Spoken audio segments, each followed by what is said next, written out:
नमस्कार. आज slice of लाईफमध्ये मी जो एपिसोड घेऊन आले तो आधीच्या एपिसोड्सपेक्षा थोडा वेगळा आहे. त्याची पार्श्वभूमी मी तुम्हाला सांगते. कसं असतं, आपण जेव्हा काहीतरी लिहितो, काही असेल, कविता असेल, मनोगत असेल किंवा एखादा लेख असेल, तर नॉर्मली आपल्याला ॲप्रुव्हल हवं असतं सुरुवातीला. म्हणजे हे चांगलं झालं आहे का वगैरे असं कोणीतरी सांगावं, आणि मग ते आपण कुठेतरी पोस्ट करायचं आहे किंवा कुठेतरी पाठवायचं आहे कोणाला तरी, असं सगळं ते असतं. आणि मीही तसंच करते. तर माझ्या घरामध्ये 3 व्यक्ती अशा आहेत ज्यांना मी ते आधी दाखवते, आणि मग त्यांच्याकडनं ॲप्रुव्हल आलं तर मग मी ते पोस्ट करते. तर त्या 3 व्यक्तींपैकी पहिली आहे माझी आई, दुसरा माझा नवरा आणि तिसरा माझा मुलगा. तर मध्यंतरी असंच हे जे सगळं मी एपिसोड्स टाकत होते, तर त्यावेळेला पटकन त्याने मला असं सांगितलं की हां आई, तुझं तर काय आता एक जॉनर आहे हा. म्हटलं जॉनर आहे म्हणजे? तर तो म्हणाला नाही, तू एका सर्टन वेनी लिहितेस, म्हणजे तू सामाजिक विषयांवर लिहितेस किंवा असं काहीतरी तुझं एक हे आहे, ठरलेलं आहे. तर ते जर तू सतत करत राहिलीस तर कदाचित समोरच्याला ते आवडणार नाही, कंटाळा येणार ना, कारण काय लोकांना ज्ञान वाटतेस असं होतं ना. तर तू टॉपिक तुझे चेंज केले पाहिजेस, तुझं बदल तुझ्या लिखाणामध्ये किंवा तुझ्या ह्याच्यात झाला पाहिजे. तर मला असं वाटलं, अरे तू बरोबर सांगतोय. कारण शेवटी काय आहे, एका छोट्याशा 15-20 मिनिटाच्या ह्याच्यामध्ये तुम्हाला काहीतरी चांगलं ऐकायला मिळणं हाच उद्देश आहे ना. तर सतत तेच तेच ऐकणं पण आवडणार नाही कदाचित. आणि मग माझ्या एक असं लक्षात आलं की अरे अशा एक नाही, अनेक गोष्टी आहेत ज्याच्यामध्ये ही जी हल्लीची पिढी आहे, ज्यांना आपण जेनझी म्हणतो, त्यांच्यात आणि आपल्यामध्ये विचारांमध्ये तफावत आहे. पण बरेच वेळेला मला व्यक्तिशः असं वाटतं की जेव्हा मी ते ऐकते आणि त्याच्यावर विचार करते, तेव्हा असं वाटतं की नाही, काही काही पॉईंट्स त्यांचे बरोबर आहेत. आणि मग म्हणून असं मी आज ठरवलं की का नाही मी त्याला आज या पॉडकास्टमध्ये बोलू. आणि इथे जे काही होणार आहे ना, त्याच्यामध्ये काही फार मोठा हेतू नाही आहे की जेनजींची बाजू मांडायची किंवा आमचं काहीतरी बरोबर आहे आणि ते चुकीचे आहेत वगैरे, असं काही नाही आहे. हे फन वेने होणार आहे. फक्त असे जे काही थोडे मुद्दे आहेत ज्याच्यामध्ये दुमत असू शकतं किंवा आहे, अशा विषयांवरती आम्ही फक्त बोलणार आहोत. आणि खरं तर असे खूप विषय आहेत, त्यामुळे आम्ही असं ठरवले की हे जे आहे सगळा, ही जी काही एक्सरसाइज आहे ही थोडी भागांमध्ये करायची. म्हणजे 1, 2, 3 अशा भागांमध्ये करायची. तर आज हा जो आहे त्याच्यामध्ये हा पहिला भाग आहे. सगळ्यात आधी मी त्याला बोलवते इथे आणि त्याची तुम्हाला थोडक्यात ओळख करून देते. ये. हा माझा मुलगा शार्दूल सागर खानोलकर. हा पुण्याला इंडियन लॉ सोसायटीचं एक कॉलेज आहे, ILS लॉ कॉलेज. तिथे तो 5 year integrated course BA LLB या ह्याला तो शिकतो आणि तो आता 3ऱ्या वर्षात आहे. तर शार्दूल, आपण सुरू करूया. हो, नक्की. खरं तर कसं आहे माहिती आहे का शार्दूल, पहिलाच टॉपिक आपण असा घेऊया की आमची जी पिढी आहे, म्हणजे आता तुला माहिती आहे की आमच्यासारख्या घरामध्ये किंवा आपल्या घरामध्ये सुद्धा राजकारण या विषयाला खूप आम्ही महत्त्व देतो, खूप बोलतो. आपल्या घरात वेगवेगळ्या आयडियॉलॉजीज आहेत, सगळेच काही एकाच ह्याचे आहेत असं नाही. पण आमची पिढी थोडीशी ह्याच्यामध्ये इन्व्हॉल्ड आहे असं मला वाटतं की आजूबाजूलापेक्षा सुद्धा राजकारणात काय चाललंय, देशात काय चाललंय, याच्यावरती आम्ही आमची मतं आहेत ती स्ट्रॉंगली मांडतो, किंवा निदान आमची मतं आहेत की असं झालं पाहिजे, असं नाही झालं पाहिजे. तुझ्या पिढीकडे बघताना स्पेशली मला असं वाटतं की तुम्ही थोडेसे ह्याच्यातनं डिस्कनेक्ट आहात. फार तुम्हाला याच्याविषयी काही आत्मीयता आहे असं वाटत नाही. तर तू सांग की तुझी जी पिढी आहे जेनझी, त्यांचा एकंदरीत पॉलिटिक्स आणि राजकारणाकडे बघण्याचा काय अप्रोच आहे? सो फर्स्टली मी थोडा मराठीत तेवढा प्रोफिशियंट नाही आहे, सो मी थोडंसं इंग्लिश वापरीन, मला त्यासाठी माफ करा. पण to answer her question, politics आमच्यासाठी आत्ताच्या काळात थोडंसं कॉम्प्लेक्स झालं आहे. आणि मी हे म्हणतो एका कॉन्टेक्स्टपासून आहे, मग Maharashtrian teenager, Maharashtrian young adult as we call it. So त्रास असा आहे की आत्ताचं राजकारण एवढं क्लिष्ट झालेलं आहे की ॲटलिस्ट महाराष्ट्रात तुम्हाला तुमचा जो इमिजिएट निवडून देणारा माणूस आहे, तो कॉर्पोरेटेड ॲज वी कॉल इट, त्याची गुणवत्ता बघून मत देणं आता भाग झालेलं आहे. कारण तो कॉर्पोरेटर उद्या कुठल्या पार्टीमध्ये असेल काही सांगता येत नाही. ते एका अर्थी बरं आहे, कारण त्याच्याने पार्लमेंटरी फॉर्म ऑफ गव्हर्नमेंट जे आपल्याकडे आहे त्याचा ॲक्च्युअल सार बाहेर येतं. पण ह्या अशा अनसर्टनिटीमुळे मी तर त्या मताचा नाही आहे, पण तरी आमच्याकडे एक फार ग्रोईंग असा एक पर्स्पेक्टिव्ह आहे, एक विचार आहे की आपण नोटा दाबावं आणि NOTA is basically none of the above आणि इलेक्शनच्या ह्याच्यात तू म्हणतोयस की नोटा दाबावं आणि that is something that answers her question की आमचा पर्स्पेक्टिव्ह काय. आमच्यातली बरीचशी मुलं आत्ताच्या काळात कॉम्पिटिशन, पैसा, करिअर ह्याच्यामध्ये एवढी व्यस्त आहेत की त्यांना हे सगळं पॉलिटिक्स बाकी गोष्टी बघण्याचा त्यांना वेळ नाही आहे किंवा त्यांना इच्छाही नाही आहे.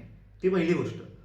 आणि प्लस अजून एक गोष्ट अशी आहे की हे जे कामात इन्व्हॉल्व्ह होणं आहे ते आजच्या काळात फार लवकर होत आहे. अगदी 20-22-23 वर्षाची मुलं PhD करायला हार्वर्डला वगैरे जातात, अजून काहीतरी गोष्टी करतात.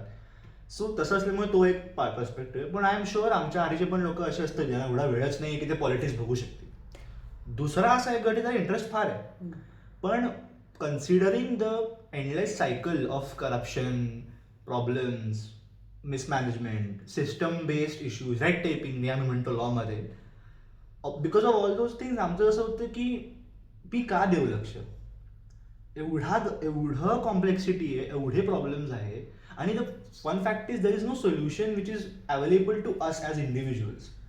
So our expression, some of us, not all of us, I don't do it. कारण माझं असं पर्सनल मत आहे की I can ready myself to vote for someone by doing some analysis. पण माझ्यामधले बरेचसे असे आहेत जे फार डीपमध्ये गेलेले आहेत पॉलिटिक्सच्या, त्यांचं असं कठोर मत आहे की आपण नोटा दाबावं, नन ऑफ दी अबाव. कारण त्यांचं मत आहे की माझ्या एरियामध्ये, माझ्या रिजनमध्ये कोणीही माझ्या मत देणं ह्याच्या ऐपतीचं नाही. मी त्यांच्या विचारायला विचारतो का असं बाबा तुमचं आहे, आणि म्हणजे आई मला ते विचारणारच होते मी की मग त्याच्यात सोल्युशन काय, मग इलेक्शनचा उपयोग काय. पण आमचं असं म्हणणं आहे की नोटा दाबणं is on our individual level a representation of revolt. आमचं एक रेझिस्टन्सचं ते मेकॅनिझम आहे. आणि ते महत्त्वाचं काय आहे, उद्या जाऊन जर आमच्यासारखे अजून मेजॉरिटी पॉप्युलेशन झाली की ज्यांनी नोटा दाबलं एका पर्टिक्युलर एरियामध्ये, आणि तसा रिझल्ट काय होतो, नोटा दाबल्यावर रिइलेक्शन होणार, नवीन लोक बसवतील, जे काय होईल ते. But the factor there is, आमचा पर्स्पेक्टिव्ह काय आहे की बरेचसा असा एक नेरेटिव्ह आहे, ॲटलिस्ट महाराष्ट्र पॉलिटिक्समध्ये तरी मी ऐकला आहे की लोक करप्ट माणसालाच मत देतात किंवा लोक आपल्या कास्टच्या माणसालाच मत देतात. लोक मेरिट बघून करप्ट माणसाला देतात म्हणजे आम्ही पार्टीला वोट देतो. हा बरोबर, पण तेच तर आहे ना की पार्टीने जर करप्ट माणूस उभा केला त्याला मग मत देणार. नोटा दाबणं ह्याने होतं काय माहितीये, पार्टी समजा compelled to give out a representative who may not be good candidate also, at least is whitewashed. शिक्षण आहे, क्रिमिनल रेकॉर्ड नाही आहे, काही अजून प्रॉब्लेमॅटिक गोष्टींमध्ये नाव नाही, अशा लोकांना पुढे करतं. Compare to do that. बरोबर, कंपेअर्ड इज बेसिकली त्याला फोर्स करतो. किंवा जर पार्ट्यांनी नाही केलं तर कंटिन्युअस रिइलेक्शन बघता इलेक्शन कमिशन जे आहे, ज्याला खर्च आणि मॅनेजमेंट करावं लागतं इलेक्शनचं, ते बघेल की काही रिजन्समध्ये नोटा दाबल्यामुळे आपले सगळे एफर्ट्स वाया जात आहेत. मग इलेक्शन कमिशन काही कंपेअर होऊ शकतं to make stricter laws. Stricter laws is basically what, justification for the existence of your property without showing income, without showing any sort of inheritance. तुमच्याकडे एवढी प्रॉपर्टी बाबा कशी आली, तुमचा क्रिमिनल रेकॉर्ड काय आहे, त्या क्रिमिनल रेकॉर्डमध्ये कन्व्हिक्शन आहे का नाही आहे, केसेस किती पेंडिंग आहे, केसेस पेंडिंग असतील तर तुम्हाला बसू द्यायचं का, शिक्षण as a criteria for sitting elections, अशा गोष्टींना इलेक्शन कमिशन इन्स्पायर होईल. जर नोटा म्हणजे तुम्ही जर निष्क्रियता दाखवली बरोबर मोठ्या समाजाने, मेजॉरिटी समाजाने. परफेक्ट. आणि अगेन बरेच लोक नोटा दाबतात कारण ते अनालिसिस तेवढा करत नाही. त्यांना असं असतं की सगळेच वाईट आहेत, ते असं अज्युम करतात आणि जातात. ती लोक बरोबर नाहीत, असं माझं पर्सनल मत आहे. पण जे लोक अॅनालाइज करून त्यांना असं वाटतं की खरंच कोणी नाही आहे ज्याला मत देऊ शकतो मी, तर नोटा दाबणं on a larger level can be beneficial because it shows की people are so individually thinking की ते सोसायटी किंवा पार्टी पुढे जावी ह्याचा विचार नाही करणार. ते विचार करणार माझ्या रिजनमध्ये डेव्हलपमेंट होते की नाही. आणि जर करोडो लोकांनी असा विचार केला तर पार्टींना काहीही केल्या चांगले कॅन्डिडेट बसवावेच लागतील.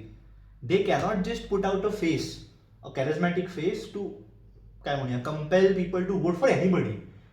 आणि तसं असल्यामुळे आमचं असं पर्सनल मत आहे की पॉलिटिक्समध्ये भरी आमचं इन्व्हॉल्वमेंट तेवढी कमी असेल than what are earlier generations वर, स्टील आमचा पर्स्पेक्टिव्ह इंडिव्हिज्युअल बेस्ड आहे. It's not social good, social interest, party interest. It is regional interest of my constituency as we call.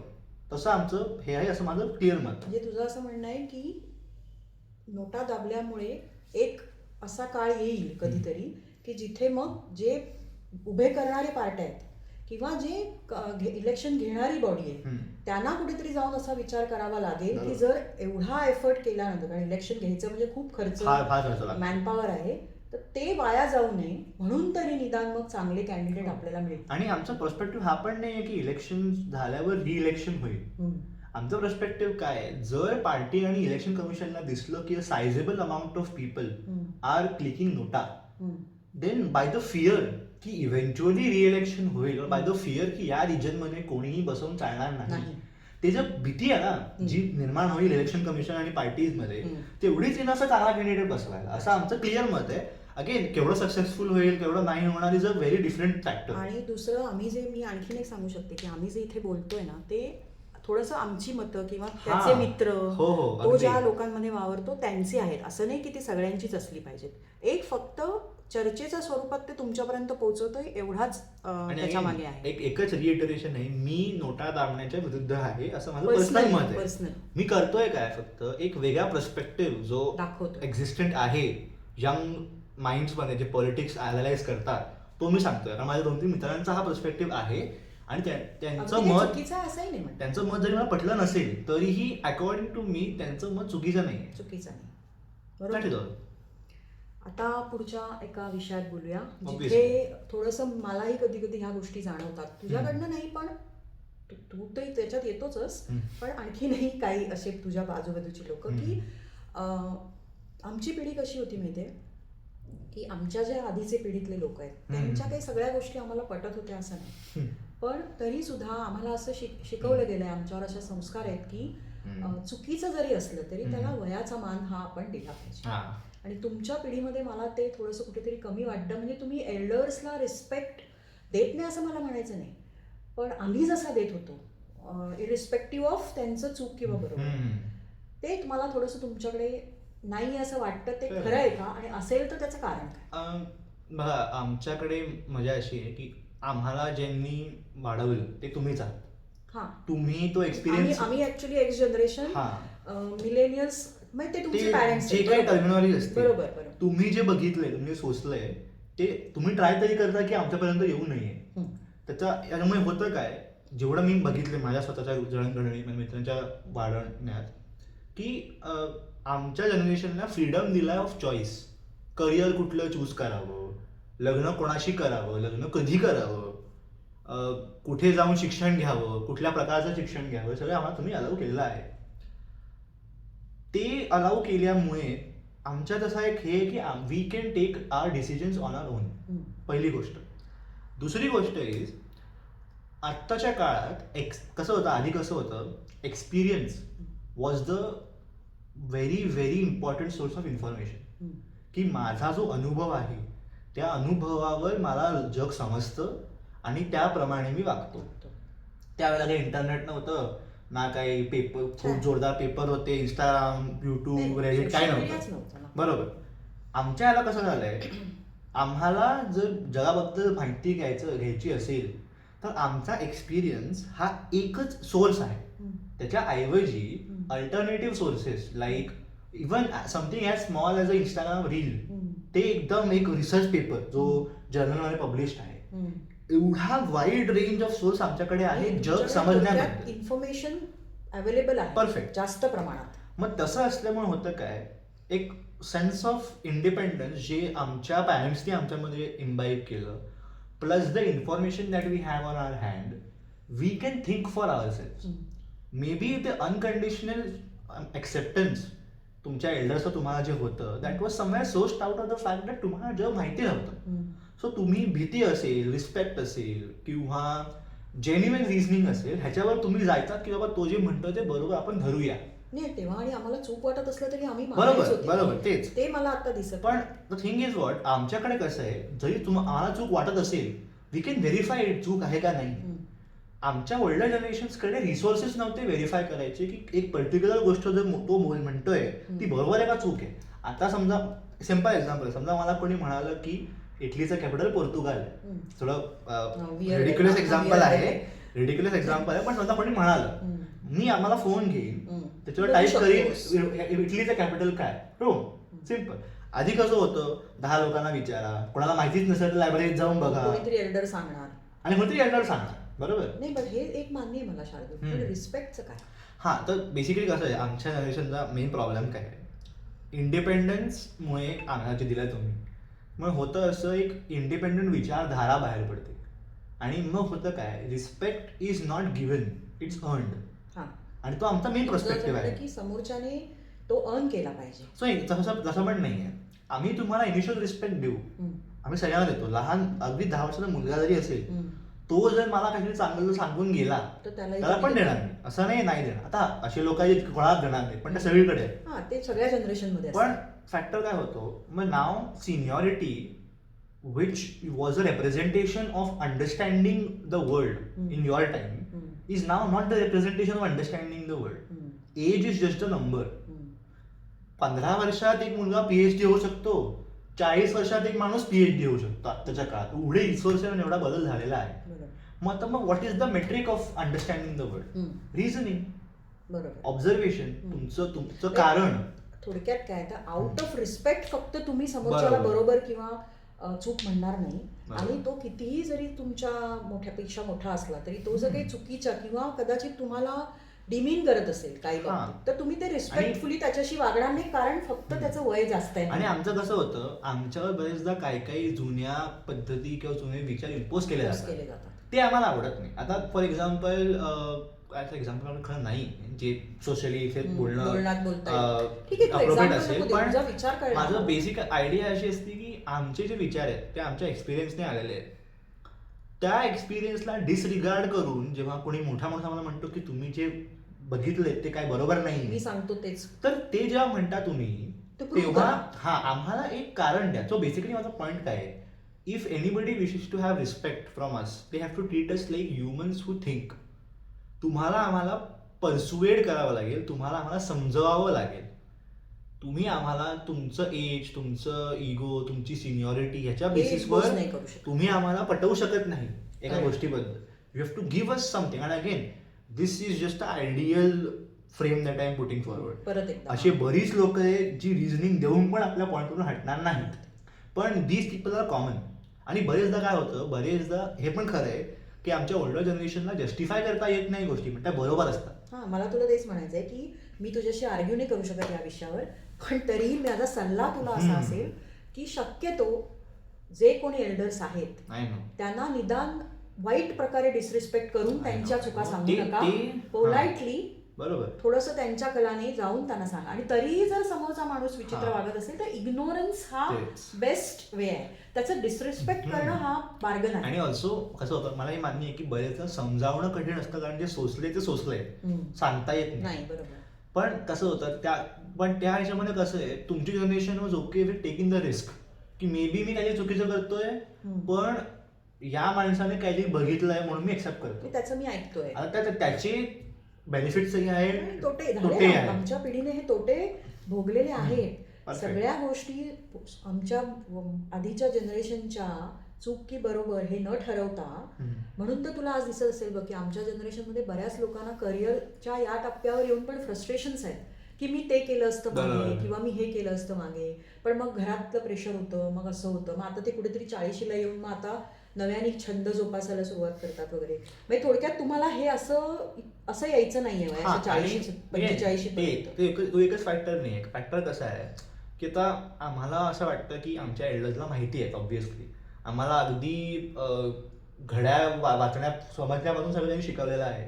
आमचं एकच आहे, तुम्हाला जर सांगता येत नसेल तर तुमचा पर्स्पेक्टिव्ह पोलाइटली मांडा, आम्ही ऐकून घेऊ आणि कन्सिडरेशन मध्ये घेऊ, पण त्याचप्रमाणे आम्ही वागणार, हा हट्ट आम्ही धरून जाणार नाही. एवढाच आमचा पॉइंट ऑफ व्ह्यू आहे. ठीक आहे, हरकत नाही, फेअर इनफ. पण तरीही हो तुला देणार का रिस्पेक्ट, घाबरू नको तू. आता आपण तिसऱ्या मुद्द्यावर. आमची पिढी पण अशी थोडीशी ना एथिक्सवर चालणारी आहे असं आम्हाला वाटतं की बाबा आमचे काही तत्व आहेत आयुष्यात की आम्ही पाळतो आणि त्याप्रमाणे आम्ही आतापर्यंत आयुष्य जगलो. आणि बरेचसे लोक असे आहेत जे आपल्या तत्वांना मुरड घालून जाऊ इच्छित नाहीत पुढे. बरोबर. असे माझी पिढी आहे. पण तुमच्याकडे बघताना मला असं वाटतं की एथिक्स किंवा तत्व या विषयांकडे तुम्ही आमच्यापेक्षा थोडं वेगळ्या नजरेने बघता. तू किंवा तुझ्या सगळ्या लोकांबरोबर जेव्हा मी इंटरॅक्ट करते तेव्हा असं वाटतं. प्रोफेशन वाईज मी बोलते, प्रोफेशनली पण आणि तुझे काही इतर एथिक्स असतात. तर हे जे मला वाटतंय ते बरोबर आहे का? तुम्हीही एथिक्स ठेवून वागता किंवा? खरं बघायला गेलं तर बदल हा आहे, पण बदल हा एथिक्स कुठे धरायचे या जागेवर आहे. एथिक्सचा जनरल फॉर्म तोच आहे. आधी कसं होतं, आधी थिंग्स लाईक खरं बोलणं म्हणजे एकदम ऑनेस्टी ऑफ द ॲटमोस्ट लेवल तसं, किंवा मनातला जे बरोबर वाटतं तेच करणं, जराही आपले प्रिन्सिपल न मुरडणं, प्रोफेशनल ठिकाणी हे आमचं, हे तुमच्या जनरेशनचं एक हॉलमार्क आहे जो आम्ही मानतो. ते चांगली गोष्ट आहे. आता मी पर्सनली लॉयर असल्यामुळे मला माहिती आहे की एथिक्स काही जनरलाइज नसतात. एथिक्स प्रत्येक माणसाचे वेगळे, प्रत्येक कम्युनिटीचे वेगळे, प्रत्येक देशाचे वेगळे, प्रत्येक जगाचे वेगळे असे असतात. मजा अशी होती आता आमच्यासाठी मग की आम्ही कोणाचे फॉलो करायचे. आम्हाला जग उघड आहे. असं नाही की बाबा माझ्या घरातल्या घरातच किंवा बिल्डिंगमध्ये शाळेतल्या शाळेतच. आम्हाला पूर्ण जगाच्या गोष्टी कळतात, जगभरातले एथिक्सचे इश्यूज कळतात, जगभरातले फ्रॉड, जगभरातले एथिक्स मुरडून केलेली कामं आम्हाला माहिती असतात. तर करावं काय? तर ह्याच्यामध्ये येतं आमचं एक म्हणतो ना लवकर सक्सेस मिळायची भूक, दॅट इज करिअर. तर for us ethics is restricted towards our work, passion or something that we give our lifes to. So for example समजा मी फुटबॉलर आहे.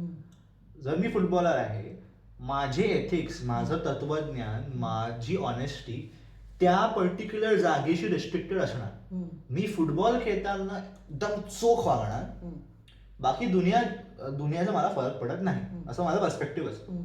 आता माझ्यासोबतचा फुटबॉलर बरोबर खेळत नाही याच्यावर माझं डोकं घासतात लोक, मीही घासीन, पण एका सर्टन लेवल पर्यंत. त्याला तत्वज्ञान शिकायला मी जाणार नाही.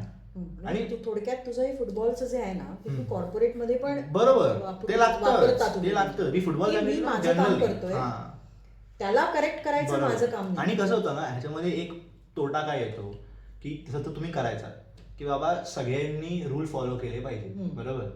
आमचा पर्स्पेक्टिव्ह हा आहे, रूल्स काय बरोबर काय चुकीचे आहेत हे इंडिव्हिज्युअल ठरवतो, सोसायटीने ठरवले. असं कसं? पण काही सामाजिक ह्याच्यात आपण वागतो तेव्हा सर्टन रूल्स फॉलो केले. असं नाही म्हणत मी, लॉज नाही म्हणत आहे. लॉज रेग्युलेशन आता आहेतच. Rules in the sense what, code of conduct. For example जर 3:30चं माझं इन टाइम आहे, जायचंय मला, मी तिकडे 3:15ला हवं, हे माझा प्रिन्सिपल आहे. कोणी दुसऱ्याला वाटलं की नाही मी काल 2 तास जास्ती काम केलं म्हणून मी आज 2 तास लेट आलो, तो पूर्ण चुकीचा आहे की त्याच्यावर फुली मारणं असं नाही. हे तुम्ही करत नाही, जे आमची पिढी कदाचित बरोबर. सो ह्याचा अर्थ काय, आणि ह्याचा सोर्स हा आहे की आम्ही मेंटल हेल्थ, स्वतःचे विचार, स्वतःचा पर्स्पेक्टिव्हला जरा महत्व जास्त देतो तुमच्यापेक्षा. तू जे आता मेंटल हेल्थ बोललास ना त्याच्याविषयी पण मी येणार आहे, पण ते आपण नंतर घेऊया. तू कंटिन्यू कर. आणि ऍट द सेम टाइम कसं होतं, आता एथिक्स हा एवढा वेग आणि वाईड टॉपिक आहे, तो कव्हर करणं एवढ्या छोट्या पॉसिबल नाहीच. मग काय पॉसिबल आहे सांगणं की मी ॲज अ पर्सन एथिक्सला कसं बघतो. So rules and laws regulation ते तर फॉलो केलेच पाहिजे. ते नाही केले तर तुम्हाला पेनल्टी लागते. म्हणजे काय, लॉ नाही केला तर गव्हर्नमेंट पकडतं, रेग्युलेशन रूल फॉलो नाही केलं तर गव्हर्नमेंट पकडतं, सोशल नॉर्म्स फॉलो नाही केलं सोसायटी पकडतं. पण आता काय, तात्विक आणि moral principles of conduct follow नाही केले तर काय होतं, जसं की वेळेवर येणं. तुझ्या प्रोफेशन विषयी तू बोललास तरी अगदी लॉ मध्ये. सो ॲज अ लॉयर आम्ही डायलेमा असतो की समजा आमचा क्लायंट आम्हाला म्हणाला की बाबा मी मर्डर केला तर ह्याला वाचवू का नको, बऱ्याचांचं असतं का वाचवायचं, सांगून टाका ना. पण आमच्या लिगल एथिक्सचा प्रिन्सिपल आहे एस्टॅब्लिश्ड की जर एका क्लायंटने एक्सेप्ट केलं की क्राईम झाला, त्याला तुम्ही सांगू शकत नाही बाहेर. That is breaking lawyer client confidentiality. त्याला better name is attorney client confidentiality. तर काय प्रिन्सिपल आहे हा, बेसिक आयडिया ही की मर्डर करणं इन जनरल हा गुन्हा नाहीये. Murder with intention with a malice म्हणतो ना, हे त्यालाच मर्डर म्हणतात. नाही तर नॉर्मल माणसाला मारणं ह्याला होमिसाईड म्हणतात. 3 प्रकार आहेत. होमिसाईड, पण खूप डिटेल नको जाऊ. हा होमिसाईड, हा हो, वेगळ्या पण नाही 3 प्रकार काय होमिसाईड, ते समोरच्याला पटणार. अगदी अगदी ऑब्व्हियसली न पटण्यासारखंच असेल. आता म्हणालास ना मर्डर हे काय हे नाही तर आमच्यासारख्या सामान्य माणसाला ते कळणार पण आपण डिटेल ॲज अ लॉयर तुला त्यांची बाजू घ्यायला लागणार आहे, मांडायला लागणार आहे. हा, सो बेसिकली काय की 3 प्रकारचे जे आहेत, होमिसाईड, कॅपेबल होमिसाईड, मर्डर, ह्या स्टेजेस आहेत. आमचं काम काय असतं, प्रूव्ह करणं की बाबा हा होमिसाईडच आहे, ह्याला काही वाईट इंटेन्शन नव्हतं. कल्पेबल होमिसाईड आहे म्हणजे मारण्याचा हेतू होता पण काहीतरी रिझनेबल कारण असं की सेल्फ डिफेन्स हे होतं किंवा इंटेन्शन नव्हतं किंवा माहिती नव्हतं काहीतरी. आणि तिसरं असतं मर्डर. ह्याच्यात विषय निघाला म्हणून तुला विचारते की समजा आपण लॉयरच्या ह्याच्यात कमी जाऊ, हो बरोबर, कळणं कठीण आहे, ते हा टॉपिक नाही. पण समजा तत्वांचं बोलतोय म्हणून मी विचार की समजा कळलं तुम्हाला की हा सगळ्याच दृष्टीने चुकीचा माणूस बरोबर आणि तो आला तुमच्याकडे, तर मग तुम्ही काय करता, अशा काय करायचं असतं अशा प्रोफेशन. सो आमचं प्रोफेशन म्हणतं की आमच्या क्लायंटला तो कितीही वाईट माणूस असेल, जर त्याची केस त्या इन्सिडेंट बद्दल आहे, त्या इन्सिडेंट पुरताच त्याला माणूस म्हणून बघावं. तो बाकी कसा आहे ते त्याला जज करून, बाकी कसं आहे जज ठरवेल इम्पॉर्टंट आहे का नाही. लॉयरने ठरवणं काम नाही. लॉयरचं काम आहे आपलं काम म्हणजे काय, आपला क्लायंट त्याचा पर्स्पेक्टिव्ह घेणं, त्याची आयडियोलॉजी समजणं, डिफेंड करणं. आणि everybody deserves a defence. Why? कारण if everybody doesn't deserve a defence, issue काय होतो माहितीये, तुम्ही म्हणता एक्स्ट्रीम केस, एकदम घाणेरडा माणूस, तर ठीक आहे, एक्स्ट्रीम चांगला, ठीक आहे. महिलांचं काय वाट लागतं मग ते एकच. जो माणूस एका ट्रॉमॅटिक चाइल्डहुड मधून आलाय, त्याला कोणी गाईड नाही केलं कसं वागायचं, त्याने जर हे क्राईम केला तो किती चुकीचा आहे हे आम्ही ठरवणार नाही. हे ठरवायला आम्ही पात्र नाही, जज आहे. कळलं मला तुझा पॉइंट की थोडक्यात तत्व ही आमच्या कामाशी प्रोफेशनची जोडलेली आहे. कदाचित आमच्या पिढीमध्ये ते थोडंसं आम्ही, तू म्हणतोस तसं की मी येतो 5 वाजता, त्याने पण 5 वाजता आलं पाहिजे आणि तो येत नाही तर मग तो चुकीचा आहे, असं जे म्हणणं आहे ना ते कदाचित आमच्यामध्ये आहे, तुमच्यामध्ये नाही. Unless there is justification for it, की मी ओव्हर टाइम केला 4 तास म्हणून मी आज 2 तास उशीर आलो. आणि बघा मी असा माणूस आहे तो जाणार वेळेवर, कारण आम्हाला पैशाची गरज आहे, बॉस खायचं नाही, एवढा खायचं, मग काही असतील ना असे. त्यांचा पर्स्पेक्टिव्ह आहे की मी जर 4 तास एक्स्ट्रा काम केलं. मध्यंतरी एक कुठेतरी त्या मजा म्हणून सांगते मी तुम्हाला, मध्यंतरी एक स्टँडअप कॉमेडियन होता, त्यांनी असं एक सांगितलं पण की एका हल्ली जेनझी म्हणून असे ईमेल्स लिहितात बॉसला की आपण पूर्वी कसं आपल्या पिढीला कसं होतं, सुट्टी मागायची म्हणजे एक थोडं गिल्ट होतं आम्हाला, मग काहीतरी क्रिएट करायचं, एखादं कारण, कोणीतरी आजारी आहे किंवा काहीतरी घरी प्रॉब्लेम झाला आणि सुट्टी मागायची. मला वाटतं बहुतेक आमच्या बॉसेसना वगैरे पण ते माहिती होतं की हे चुकीचं आहे, पण थोडं आमची नजरेची शरम वगैरे जी काय होती ती आम्ही पाळत होतो. आता म्हणे जेनझी असं करतात की डायरेक्ट मेल टाकतात की मी 8 दिवस गेलं, भरपूर काम केलेलं आहे, आता मला सुट्टी हवी आहे. तेव्हा मग त्या एक्स जनरेशनचा जो कोण तुमचा बॉस आहे किंवा बूमर जो कोण आहे त्याला असं तो शॉक बसतो की अरे हा डायरेक्ट इतकं खरं कसं बोलतो की डायरेक्टच सुट्टी मागितली. तेच तर ना, म्हणजे थोडक्यात हाच फरक आहे तुमच्या आणि आमच्यामध्ये की तुम्ही तुमचं जे वर्कचं एथिक्स आहे ते तुम्ही त्या वर्क पुरतं मर्यादित ठेवता आणि बाकीच्याचं काय तुम्हाला फार फरक पडत. ते इंडिव्हिज्युअल असतं, तुझं जसं आहे तसं दुसऱ्या जेनझीचं असेलच असं नाही. आणि अगेन मी बरेच वेळा रिपीट केलंय हे, दिस इज आयडियलिस्टिक. ह्याला तू पण तसा सांगता येत नाही, त्या सिच्युएशन मध्ये मी तसा वागेन असं माझ्या आईचे वागायचे. पण आयडियली स्पीकिंग जो ट्रेंड आपण बघतो किंवा मला एवढा माहितीये त्याच्याने मला एवढं कळतं की आमचे जे हे आहेत तत्व किंवा आमचे जे विचार आहेत ते हायली इनवर्ड आहेत, आमच्याकडे बघणारे आहेत. कारण आम्हाला माहिती आहे की त्याचं भले त्याला जज करू, त्याचं बॅकग्राऊंडच वेगळं आहे, आम्ही कसं जज करणार मग त्याला, बरोबर नसणार आमचं. बरोबर, हा एक फरक आहे तुमच्यात आणि आमच्या. तेवढंच आहे. आता आपण मगाशी म्हणालो तसं की हे आपण भागात करणार आहोत, त्यामुळे खूप पण एकदम आपण बंबार्डिंग करतोय किंवा आपण असं करतोय असं काही कोणाला वाटायला नको.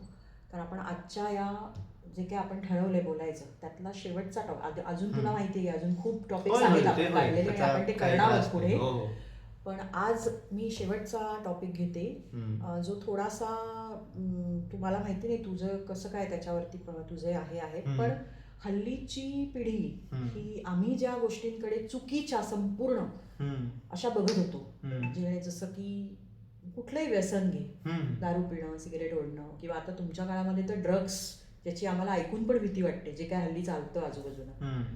तर एकंदरीतच ॲडिक्शन या विषयी तुला काय वाटतं? कारण मला असं माहितीये की माझी जी पिढी आहे, भले काही अल्कोहोलिक आहेत त्याच्यामधले, पण त्याला आम्ही ना खूप असं चुकीचं, फारच चुकीचं, त्याच्याकडे आपण जायचंच नाही का, ते संपूर्ण फुली मारलेली असते त्याच्यावर. तरी करणारे लोक आहेत, त्याला वेगळी कारण आहे. पण तुमच्या पिढीचं मला असं थोडंसं वाटतं की तुम्ही या विषयात थोडे लिनियंट आहात. ते आहे का तसं? खरं आहे का?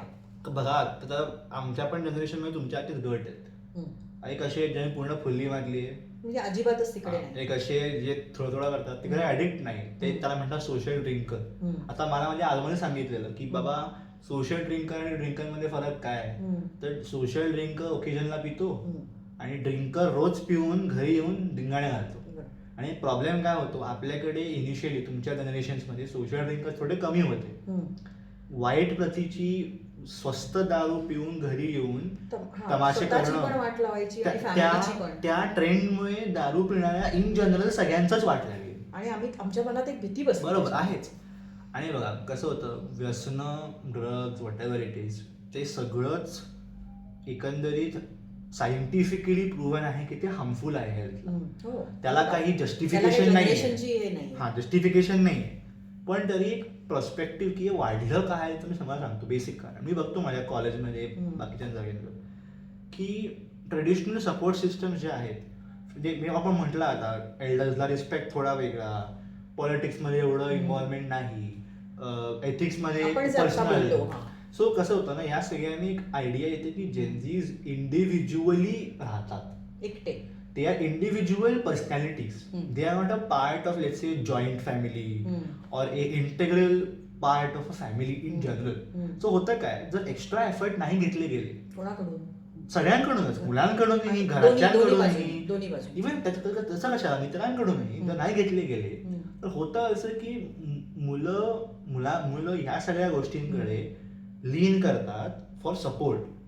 कसं आहे, एक जनरल अंडरस्टँडिंग आहे की कोणी व्यसन करतं to get the sense of high, dopamine म्हणतो आपण. हल्ली आम्ही आमच्या काळात हे काही कन्सेप्ट नव्हते, पण हल्ली काही डोपामिन सिक्रेट झालं, मग आनंद झाला वगैरे, असं तुमचं काहीतरी आहे. बेसिक आयडिया काय असते की माझ्या आयुष्यात जेवढे काही त्रास, इश्यूज आहेत ते सगळे त्या क्षणिक एका काळापर्यंत मी विसरतो आणि मी खुश राहतो. त्या खुश ती चटक लागते आणि ती चटक लागल्यावर मी परत राहतो आणि केल्यावर नंतर सोडताच येत नाही अशा लेवलला जातं. त्याची बेसिक ऍडिक्शन आहे. हे काय जेनझी असू दे, एक्स असू दे, काही असू दे. बरोबर. आमच्याकडे काय झालंय, आमच्याकडे traditional social support systems, family, which was a very very firm system, but it had its restrictions, like एल्डर्सची ऑथॉरिटी किंवा प्रायव्हसी नसणं, प्रायव्हसी नसणं, हे सगळं होतं. But irrespective of restrictive form, it was support system ना. आफ्टर ऑल मित्र, एकदम जीवा भावाचे मित्र, म्हणजे कसे असे की ते ज्युनियर सिनियर पासून तेच ते पुढपर्यंत. आता काय होतं, शिक्षणासाठी बाहेर गेला, आई वडील दुसरीकडे करिअर करायला गेले म्हणून तुटते, मैत्री राहत नाही किंवा काही मजावीत झाले. कसं होतं आजच्या काळात अगदी फेसबुकवरही मित्र बनवून राहणारी लोक आहेत. सो म्हणतो ना, नर्सरीचे मित्र जपून ठेवण्याची खास गरज राहिलेली नाही ऍज सच. ते ठेवतात, ज्या लोकांनी ठेवल्यात आनंद आहे, पण जे नाही ठेवू शकत त्याला काही अल्टरनेटिव्ह खूप सगळे आहेत ना आजच्या काळात. तसं असल्यामुळे होतं काय, जे ट्रेडिशनल वेज ऑफ सपोर्ट आहेत, फ्रेंड्स, फॅमिली, हे सगळे थोडेसे वीक झाले. वीक झाल्यामुळे होतं काय, द पीपल हू हॅव मनी, पैसा people who have money, people who have money specifically are exposed to this modern form of life, जिकडे आपल्या पॅरेंट्स जॉब करतात प्युअरली, आपण थोडे इंडिव्हिज्युअली राहतो. घरामध्ये पण थोडंसं हे ड्रग्ज नाही, पण ड्रिंकिंग हे एक नॉर्मलाइज आहे. सिगरेट पिऊन मला वाटत नाही काय. आणि होतं काय, because of lack of support you lean on these things. आणि again addiction is not just drugs, दारू वगैरे, इट्स ऑल्सो गेमिंग ॲडिक्शन, अजून वेगळी ॲडिक्शन. आहेत हल्ली व्हिडिओ गेम खेळणं हा. त्याच्यातनं काहीतरी बरंच आहे, भयंकर बरंच होतं, आहे. आपण कितीतरी वेळा ऐकतो. पण again games like let's say blue whale जो स्वतःला सेल्फ हार्मिंग गेम आहे, तो सेल्फ हार्मिंग गेम इथपर्यंत जातोच कसा की मुलाने आपल्या हातावर एक वेल आई काढली, वडील तुला का कळलं नाही ना, आणि मला सांगितलं पण नाही की बाबा माझ्यासोबत असं काहीतरी होतंय. का सांगितलं नाही? कारण त्याला विश्वास नाही की माझे आई वडील ऐकून घेतील. आता तो का नाही याची कारण बरीच असते.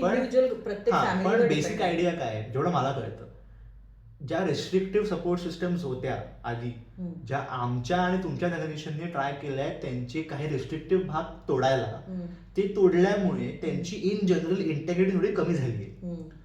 त्या गोष्टीमुळे हे सगळे जे लोक आहेत ते या सगळ्या दुसऱ्या गोष्टींवर लीन करतात. आता कसं आहे, इव्हन काही काही लोक अशा वेळेला आपल्या कामाचं ऍडिक्शन करतात, तर आम्ही वर्कोहॉलिक म्हणतो. लोकांना वाटतं खरं वर्कोहॉलिक ही कॉम्प्लिमेंट आहे, पण नाही. का? कारण एक वर्कोहॉलिक पर्सन आपल्या कामामध्येच आपलं आयुष्य बघतो, आणि ते नाहीये, काम म्हणजे आयुष्य नाही, हे आम्हाला वर्षानुवर्ष सांगितलं गेलंय आणि फॉलोही केलं गेलंय. मग होतं काय, याचा मेन तोटा असा आहे की जेव्हा एक वर्कोहॉलिक एका सामान्य माणसांच्या ग्रुपमध्ये येतो, त्याला इंटरॅक्शन करणं कठीण पडतं. इव्हन ते कशाला, even when workaholic works with a team, the team has a very hard time to keep up with him because he is exceptional. तो जेवण खाण सगळं सोडून हे करतो, ती सगळी माणसं आहेत, बरोबर. मग होतं काय, इव्हन वर्कोहॉलिक असणं ही प्रॉब्लेम आहे, बरोबर. थोडक्यात मी तुला सांगते काय, अल्कोहोल पितो त्याला आम्ही वाईट म्हणतो, पण वर्कोहॉलिक आहे त्याला आम्ही वाईट म्हणत नाही, त्याला आम्ही कॉम्प्लिमेंट देतो, खूप काम करतो. पण तुमच्या दृष्टीने ते पण एक प्रकारचं ऍडिक्शन प्रॉब्लेमच आहे ना तो पण. कारण कसं होतं, तुम्ही जर तुमच्याच कामामध्ये मग्न आहात, तुम्हाला आयुष्य माहितीच नाही काय, समोरच्याचं तुम्ही प्रॉब्लेम्स समजून घेऊ शकत नाही, त्याच्याबरोबर काम करू शकत नाही, आणि तिथे कॉन्फ्लिक्ट होतं. आणि मग त्रास होतो. मग त्रास झाल्यावर फॅमिली नाही, ऑलरेडी वर्क सुरू होतो, ते पण चांगलं होत नाही, मग इकडे या परत ते सायकल आहे. So the factor is what, the only way that we can tackle this change going in drugs. Again एक अजूनही असतं की त्यांना कूल वाटतंय, पण ते कूल का वाटतं, ते कूल का मला सांगणार नाही ना कूल का नसतं, बरोबर.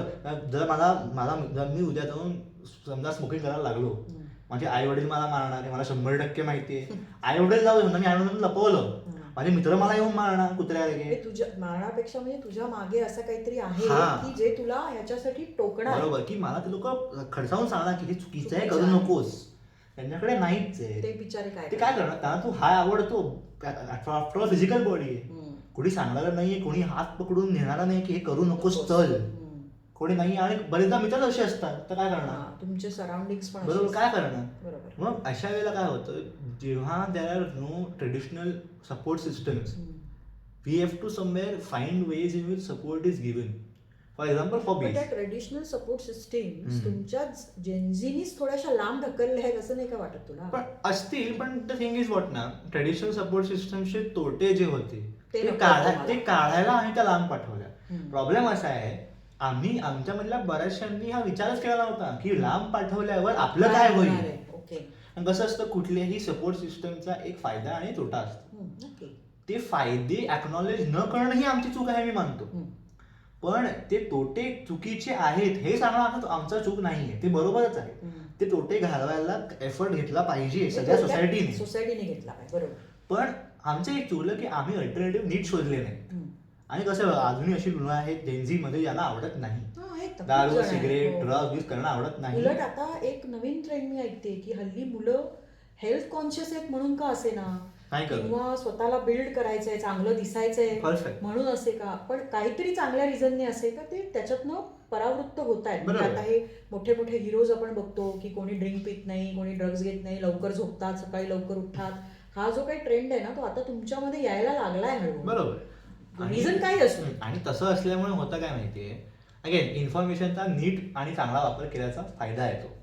आणि तेच आहे, इन्फॉर्मेशनचा वापर करणं, स्ट्रेंजर्सशी बोलणं, मे बी सपोर्ट ग्रुप्स मध्ये जाणं, अगदीच पैसा असेल, आपण त्याच्याकडे अगदीच पैसा असेल तर सायकोलॉजिस्टकडे जाऊन चर्चा करणं, या सगळ्या गोष्टी can be alternative for support system.